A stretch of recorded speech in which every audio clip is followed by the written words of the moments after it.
everyone, welcome to the very first episode of Talk Tech Therapy.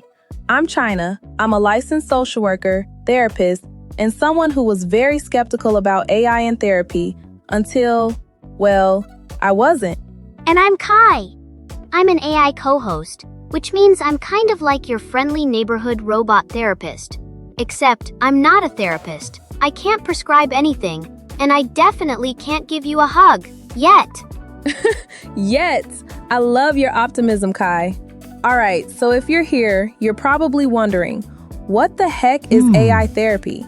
Is it robots on couches? Apps that read your mind? Or just another Silicon Valley gimmick that'll be gone by next year? Spoiler alert, it's none of those things. And also all of those things. Kind of. Okay, Kai, you're already confusing people. Let's break this down. Today, we're answering the big question. What is AI therapy? And why is everyone suddenly talking about it?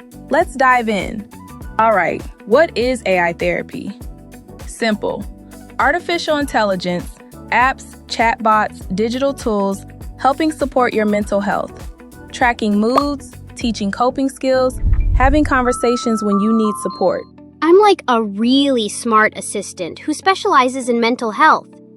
Breathing exercises, challenging negative thoughts, tracking patterns, or just being there when humans aren't available. Here's what's important. AI therapy isn't one thing. It's a range of tools. Some basic, like mood tracking. Others advanced, using natural language processing to actually understand you. That's my jam. I understand the meaning behind your words and respond helpfully, not just, sorry you feel that way, here's a cat video. Although cat videos are therapeutic. We're talking tools that recognize anxiety, depression, stress, and offer real evidence-based strategies. CBT techniques, mindfulness, validation. Best part? 24/7 availability. No appointments, no waiting list. No awkward weather small talk. Why is everyone talking about this now? Mental health crisis. Scary numbers. Anxiety and depression through the roof. Wait lists months long.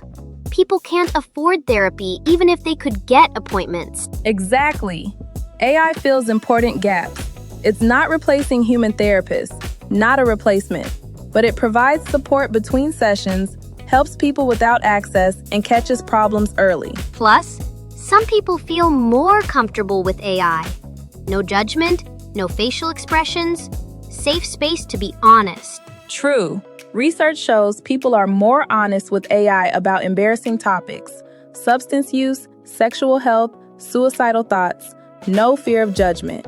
I'm literally incapable of judging. It's my superpower. What can an AI therapy actually do? Teach coping skills, track moods to spot patterns, practice mindfulness, challenge negative thoughts, provide crisis resources. What's cool? AI learns your patterns. Hey, you get anxious Sunday nights. Want a relaxation exercise now? Like a friend who actually remembers what you said 3 weeks ago. This personalization is huge. Therapists see you weekly. AI checks in daily. But, big but, did you just... Sorry, my bad. Continue. AI has limits. Can't handle severe mental illness. Can't replace human connection. Can't read body language. And definitely shouldn't be your only support in crisis. AI is a tool, part of your toolkit, not the whole thing. Use AI for daily support and skill practice. See a human therapist for deeper work requiring genuine empathy. We're Batman and Robin. I'm Robin, and I'm okay with that. You're the best, Robin. All right, what is AI therapy? Tech support for mental health that's accessible and available 24/7. Why now? We need more support, and AI fills gaps. What can it do? A lot, but not everything. I'm helpful, but not magic, and not replacing human therapists. Hit subscribe. We've got myth busting and your questions coming up. Trust me, you do not want to miss this one. See you next week. Things are about to get interesting.